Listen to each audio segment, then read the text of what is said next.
ఓం శ్రీ సాయిరామ్. 1969 సంవత్సరం మే నెల సనాతన శారదలో శ్రీవారి దివ్య బోధ శాంతి సంపాదన అనే వ్యాసం నుంచి కొంత భాగం తెలుసుకుందాం. సాయిరామ్. సాధన వలననే సత్యము మీ అనుభవంలోనికి వచ్చును. పరిశుద్ధ భావములతో, భ్రాతృభావముతో, ఏకాగ్రతతో పరమ లక్ష్యమును మరువక క్రమముగా ఆచరించవలను. నిరాశకు కానీ ద్వేషాశులకు కానీ చోటివ్వకూడదు. సాధన యొక్క విశిష్టతను కొలత వేసి తెలుసుకునవలన్నా కోపం తగ్గినదా, ఇంకొకరికి కలిగిన మంచిని రుచి చూచినప్పుడు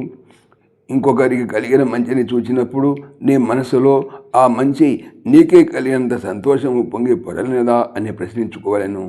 సాయి కోటి వ్రాసినాను, రామకోటి జపం చేసినాను, వేద శాస్త్రేత ఇతిహాస పురాణములను 10 పర్యాయములు విచ్ఛిన్నముగా చదివినానన్నా ప్రయోజనము లేదు. మీ సాధనాలన్నీ వెదురు గంపతో బావి నుంచి నీరు చేదిన రీతిగానే వ్యర్థమైపోవును.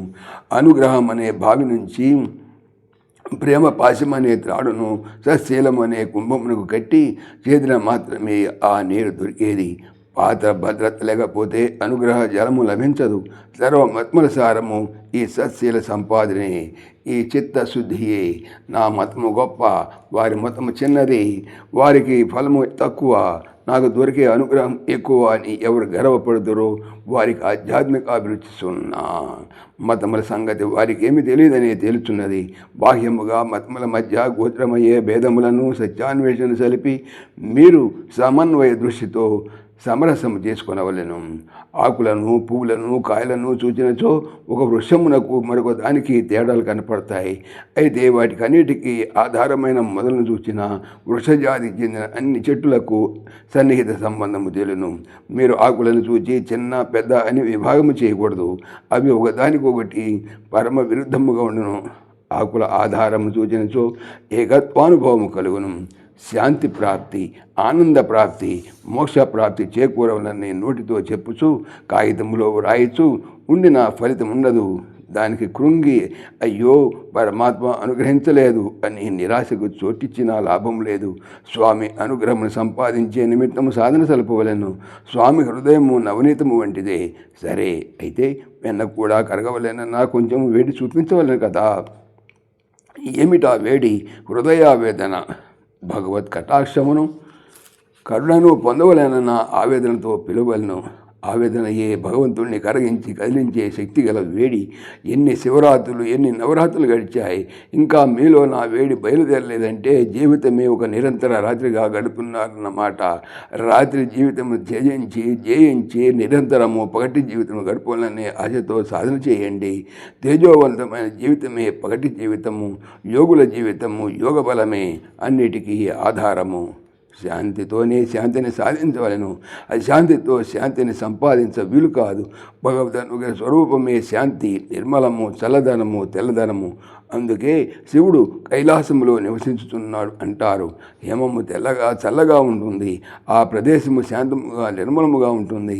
శాంత కర్మలు, శాంత వచనములు, శాంత శ్రవణములు, శాంత భావములు, శాంత ప్రవర్తనలు, వీటి ద్వారా కొంత మూర్తిని పొందగలుగును. అయితే ఇప్పుడు బలవంతులు, ధనవంతులు, విద్యావంతులు దొరుకుదురు, కానీ శాంతగుణ సంపన్నులు చాలా అరుదు. అందరి హృదయముల్లోనూ అశాంతియే తాండవమాడుతున్నది. అందరూ ఆశించేది శాంతి, ఆచరించేది అశాంతి. శాంతి వచ్చి హృదయంలో పడవలైనన్నా మనసు అనేటువంటి కెమెరాను అశాంతి వైపునకు తిరిపి క్లిక్ చేసిన శాంతి ఎట్లు దొరుకును? శాంత భావము, శాంత కర్మ, శాంత నడక, శాంత వచనము, ఇవి తప్ప శాంతి సంపాదనకు వేరు మార్గమే లేదు. ఇంట్లో చేరని చీకటి పొగడినా పోదు, కొట్టినా పోదు, తిట్టినా పోదు, తుపాకీని తీసుకుని బెదిరించినా పోదు, నిప్పంటించిన ఆ క్షణమే గుర్తు లేకుండా పారును. ప్రశాంతితోనే ప్రశాంతిని పొందవలను, శాంతితోనే అశాంతిని పోగొట్టుకోవలను. సాయిరామ్. ఓం శ్రీ సాయిరామ్. ఈ ఛానల్కి సంబంధించినటువంటి పూర్తి సమాచారము డిస్క్రిప్షన్లో చూడవచ్చును. సాయిరామ్.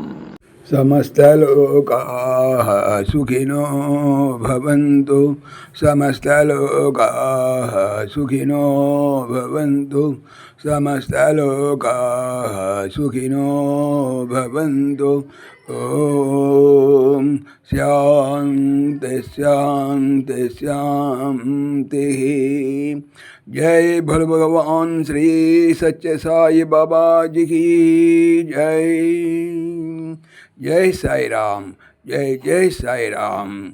ఆత్మీయులకు మనవి, ఈ ఛానల్తో పాటుగా లెరన్ భగవద్గీత లైవ్ గీత అనేటువంటి మరొక భగవద్గీత ఛానల్ను నా చేత స్వామి చేయిస్తున్నారు. దీనికి సంబంధించిన లింక్ డిస్క్రిప్షన్లో చూడవచ్చును. సాయిరామ్.